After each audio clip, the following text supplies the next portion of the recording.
Total internal reflection and critical angle. Total internal reflection and critical angle. Total internal reflection and critical angle. देखिए इन दोनों process में ना एक चीज़ सबसे important है कि इन दोनों ही प्रोसेस में लाइट जो होनी चाहिए डेंसर टू रेयरर मूव करनी चाहिए, ये आपको ध्यान रखना है, ठीक है। तो light must move from denser to क्या होगा, रेयरर। रेयरर टू डेंसर में ये दोनों फिनोमेना नहीं होंगे। अब सबसे पहली चीज़ है कि क्रिटिकल एंगल का मतलब क्या होता है। तो जैसे आप ये सोचिए कि अगर मान लीजिए, थलवाल ध्यान से समझना, मान लीजिए यहाँ का रिफ्रैक्टिव इंडेक्स म्यू है और मान लीजिए यहाँ, या तो मैं इसको ऐसे ले रहा हूँ, इसको मैं μ1 ले रहा हूँ और इसको मैं μ2 ले रहा हूँ, ठीक है।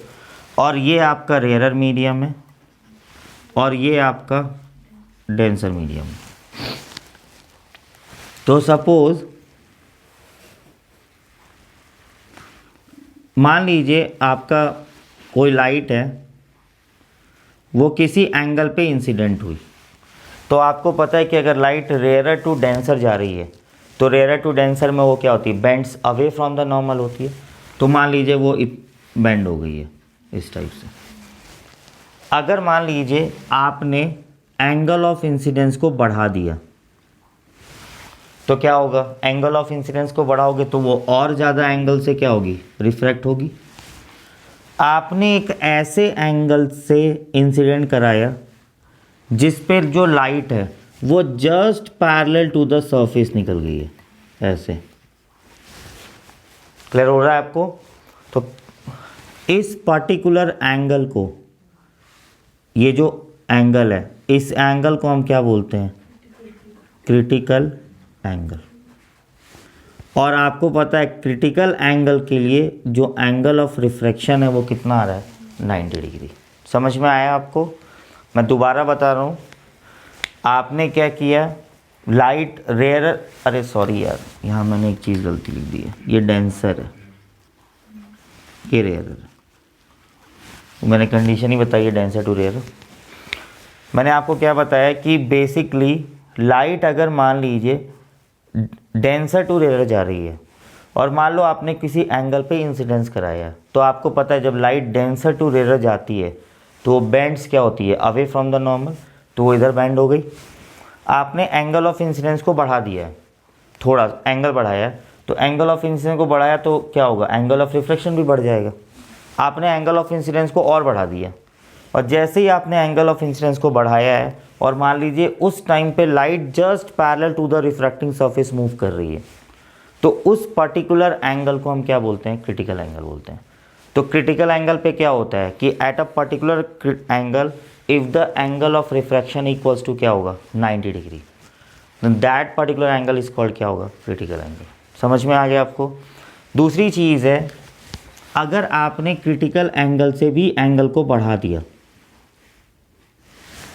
आपने उससे भी ज़्यादा इंक्रीज कर दिया, तो जो लाइट है वो अब रिफ्रैक्ट नहीं होगी, वो क्या हो जाएगी, रिफ्लेक्ट हो जाएगी। समझ में आ गया।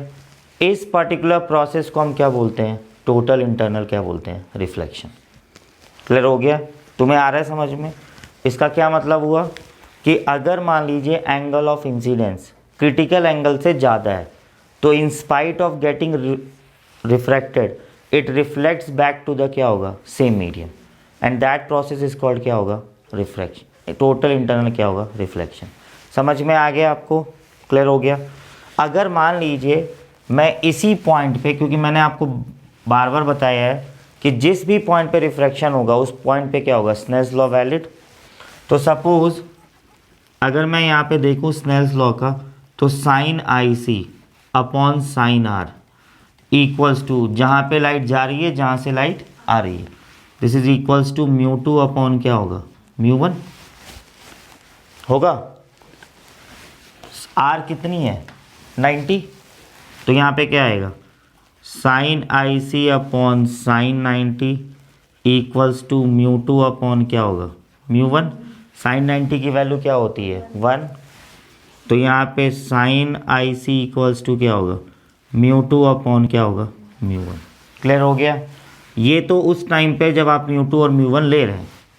अगर मान लो म्यू वन को मैं लिख रहा हूँ म्यू और म्यू टू को मैं लिख रहा हूँ 1, एयर माना है, तो क्या आ जाएगा आपका sine i c equals to mu two की जगह पे तो क्या आ जाएगा 1 और म्यू वन की जगह पे क्या आ जाएगा म्यू।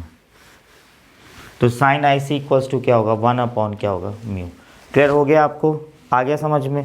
तो this is actually called critical angle and if I greater than अगर आई सी होगा, अगर angle of incidence critical angle से बड़ा हो जाता है तब लाइट रिफ्रैक्ट नहीं होगी, तब लाइट उसी मीडियम में वापस रिफ्लेक्ट हो जाएगी और उस प्रोसेस को हम क्या बोलते हैं टोटल इंटरनल रिफ्लेक्शन बोलते हैं। क्लियर हो गया आपको, आगे समझ में, करो नोटिस है। देखिए जैसे आपको ये दोनों प्रोसेस समझ में आ गया ना कि क्रिटिकल एंगल और टोटल इंटरनल रिफ्लेक्शन क्या होता है। ये ना 2-3 फिनोमिना है जिसमें ये टोटल इंटरनल रिफ्लेक्शन होता है। तो पहला जो फिनोमिना है ना वो है आपका मिराज।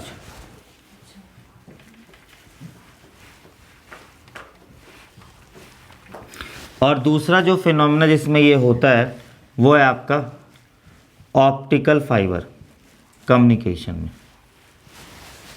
ठीक है, मिराज एक्चुअल में क्या होता है, तो ऑप्टिकल क्या कहते हैं इल्यूज़न होता है। जैसे मान लीजिए कि आप चल रहे हो और गर्मियों के दिन में होगा ज़्यादातर, गर्मियों के दिन में क्या, गर्मियों के दिन में ही होता ही है, ठंड में होता ही नहीं है। तो गर्मियों के दिन में एक्चुअल में क्या होता है कि आप अगर जा रहे हो और नॉर्मल रोड पे भी आपको लगेगा कि आगे कुछ देर के बाद नॉर्मल रोड पे लगेगा कि पानी है, रिफ्लेक्शन लगेगा। समझ में आया, मतलब आप जा रहे हो तो आपको काफ़ी दूर पे आपको क्या दिखेगा कि वो जो रोड है वो चमक रही है और वो पानी टाइप का ऑप्टिकल इल्यूज़न क्रिएट करती है आपकी आंखों में। लेकिन जैसे ही आप वहाँ पहुँचोगे तो आपको दिखेगा वो तो रोड है। क्लियर हो गया। तो दैट ऑप्टिकल जो इल्यूज़न होता है ना वो उसी पर्टिकुलर फिनोमेना को हम क्या बोलते हैं मिराज बोलते हैं। अब देखिए मिराज गर्मियों में ही क्यों होता है, उसकी वजह ये होती है कि जैसे गर्मी में जब सन रेज़ आती हैं काफ़ी डिस्टेंस ट्रैवल करके तो बेसिकली जो अर्थ सरफेस होता है ना उसको हीटअप कर देती हैं। जब वो हीटअप करती हैं तो जो एयर तुम्हारा अर्थ सरफेस के पास में होता है वो गर्म होके क्या होता है ऊपर की तरफ उड़ जाता है। इसका मतलब एक तरह का अगर देखा जाए तो यहाँ पे जो तुम्हारा अर्थ सरफेस के पास है वो एक लो डेंसिटी रीजन क्रिएट हो गया है। जैसे जैसे आप ऊपर जाते जाओगे डेंसिटी की वैल्यू क्या होगी बढ़ती जाएगी। अब जैसे मान लीजिए जो मैं प्रोसेस बता रहा हूँ कि इस टाइप से बहुत डिफरेंट लेयर्स ले रखी है मैंने और ये फाइनली आपका अर्थ सरफेस है। मैंने आपको क्या बताया कि जैसे जैसे अर्थ के ऊपर जाओगे डेंसिटी जो होगी वो क्या होगी बढ़ती जाएगी। मतलब यहाँ हाई डेंसिटी एयर होगा, यहाँ थोड़ा कम होगा, यहाँ और कम हो जाएगी। इस टाइप का लेयर्स बन जाती हैं। अब जैसे मान लो तुम्हारी सनरेज आ रही हैं और मान लो वो एंगल ऑफ कोई इंसिडेंस पे इंसिडेंट हुई हैं। आपको पता है this is denser and this is क्या होगा रेयर, इसके ऊपर वाली ज़्यादा डेंसर है। तो आपको पता है ना जब डेंसर टू रेयर जाती है तो वो क्या होती है bends away from the normal होती है, तो वो ज़्यादा एंगल पे रिफ्लेक्ट हो जाएगी। मान लीजिए अब जहाँ ये जो एंगल I1 ये I1 ले रहे हैं, I2 है। अब I2 ग्रेटर देन क्या हो गया है I1 हो गया। अब ये डेंसर है और ये क्या होगा रेयर है, तो वो अब और ज़्यादा एंगल पे इंसिडेंट होंगी। मान लीजिए दिस इज एंगल I3। उसके बाद फिर से ये डेंसर और ये क्या होगा रेयरर, तो वो और ज़्यादा एंगल पे इंसिडेंस होंगी। मान लीजिए वो एंगल I4 है। जैसे ही वो अर्थ सरफेस पे इंसिडेंट होंगी जो ये एंगल होगा I5, that becomes greater than क्या होगा, क्रिटिकल एंगल। तो जैसे ही वो क्रिटिकल एंगल से ज़्यादा एंगल पे वो होंगी तो basically in spite of getting reflected वो क्या हो जाएंगी, रिफ्लेक्ट बैक हो जाएंगी। मतलब लाइट जो होगी वो क्या होगी, इस टाइप से रिफ्लेक्ट हो जाएगी लाइट रेज।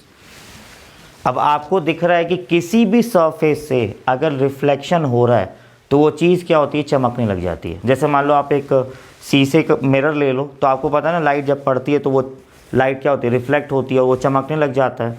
तो जिस भी सरफेस से अगर लाइट रिफ्लेक्ट हो रही है वो पर्टिकुलर सरफेस क्या होगा, चमकने लग जाएगा। तो आपके दिमाग में क्या बन जाएगा, एक ऑप्टिकल इल्यूजन टाइप का बन जाएगा और आपको लगेगा कि वहाँ पे पानी है। समझ में आ गया।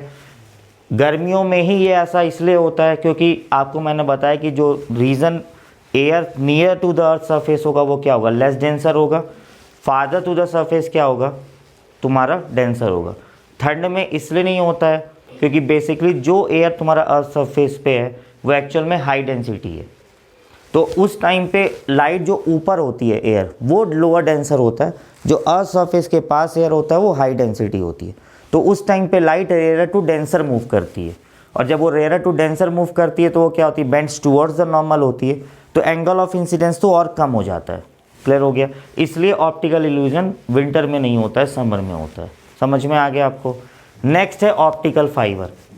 देखिए ऑप्टिकल फाइबर में जैसे आपने जो ऑप्टिकल फाइबर कम्युनिकेशन है उसमें बेसिकली क्या होता है कि जो तुम्हारी लाइट का कम्युनिकेशन हो रहा है ना, जो सिग्नल्स की कम्युनिकेशन हो रही है वो बेसिकली एक शीशे के वायर में होती है। तो उस शीशे के वायर में दो रीजन्स होते हैं। इस टाइप का रीज़न होता है जिससे लाइट ट्रैवल करती है, उसको हम कोर बोलते हैं। और इसके बाहर एक इंसुलेटिंग ग्लास होता है, इसको हम क्लैड बोलते हैं। अगर कोर का रिफ्रैक्टिव इंडेक्स देखा जाए तो ज़्यादा होता है कंपेयर टू क्लैड। तो जैसे सपोज इसको अगर थोड़ा आप मैग्नीफाई करके बना रहे हो, यहाँ पे तुम्हारा कोर है, तो बेसिकली क्या होगा, लाइट इस तरह से जिगजैग पाथ करके लेज़र लाइट मूव करती है। तो बेसिकली क्या है कि यहाँ का रिफ्रैक्टिव इंडेक्स ज़्यादा है, यहाँ का रिफ्रैक्टिव इंडेक्स क्या है, कम है। और हर एक एंगल जो आई होता है वो ग्रेटर देन क्या होता है, आई सी। तो बेसिकली हर एक रिफ्रैक्शन क्या होता है, टोटल इंटरनल रिफ्लेक्शन होता है, क्योंकि आई की वैल्यू ग्रेटर देन क्या है, आई सी। तो बेसिकली आपको दिख रहा है ना, this is denser and this is क्या है, रेयरर। तो डेंसर टू रेयरर होगी तो प्रोसेस हो जाएगा ना क्रिटिकल। तो आई अगर ग्रेटर देन आई सी होगा तो light in spite of getting refracted क्या होगी, हर एक सरफेस में रिफ्लेक्ट हो जाएगी। तो वो इस तरह से जिगजैग पाथ करके क्या करती है, ऑप्टिकल फाइबर में मूव करती है। तो ये दो पर्टिकुलर फिनोमिना है जो तुम्हारा जिसमें टोटल इंटरनल रिफ्लेक्शन होता है। क्लियर हो गया आपको। करिए नोटिस है।